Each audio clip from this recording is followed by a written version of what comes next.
কেন যে এত শরীর খারাপ আমারই হয় আমি বুঝি না, তবুও মাঝে মাঝে ভাবি যাদেরকে দেখি যে আমার থেকেও তাদের বেশি শরীর খারাপ বা বেশি রোগ জ্বালা নিয়ে ভুগছে, তখন মনে হয় যে না, নিজেরটা কিছুই না।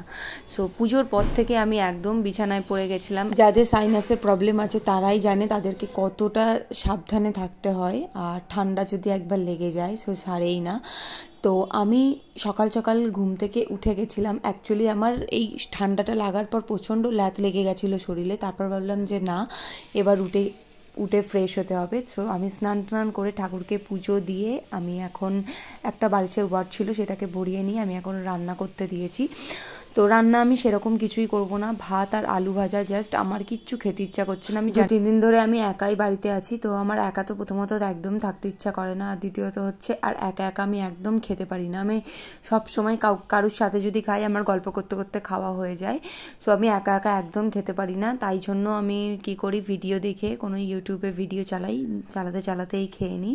এমনিতেও আজকে শনিবার ছিল, আমাদের বাড়িতে নিরামিষই হয়, আর পুজোর কটা দিন আমাদের শনিবারটুকু মানাই হয়নি একবারও।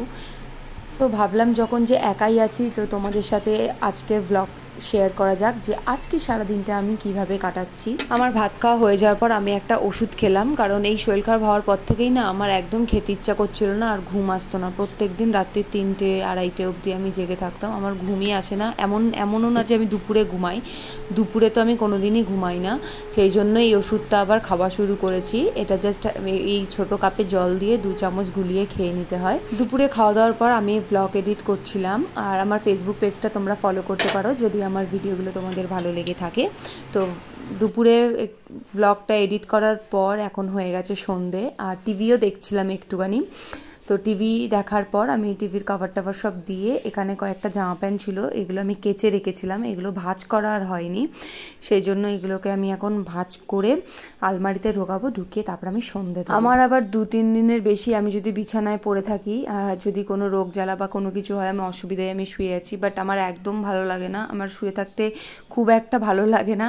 আর আমার তখন মনে হয় যে কখন আমি উঠে ঘর গুছাবো, কখন আমি উঠে পুরো আমি নিজে ফ্রেশ হব, এরকম নিজের টেক কেয়ার করবো। আর যখন আমার প্রচুর বোরিং লাগে তখন আমি আমার নিজের স্কিন কেয়ার করতে থাকি।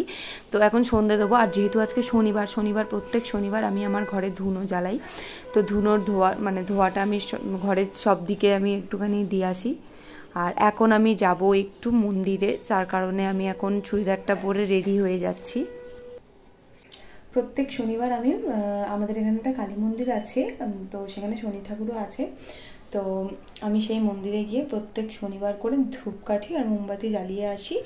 আর হ্যাঁ, প্রত্যেক শনিবার জ্বালিয়ে, বাট বিগত দুর্গাপুজো এই সেপ্টেম্বর মাসে হয়নি আমার যাওয়া।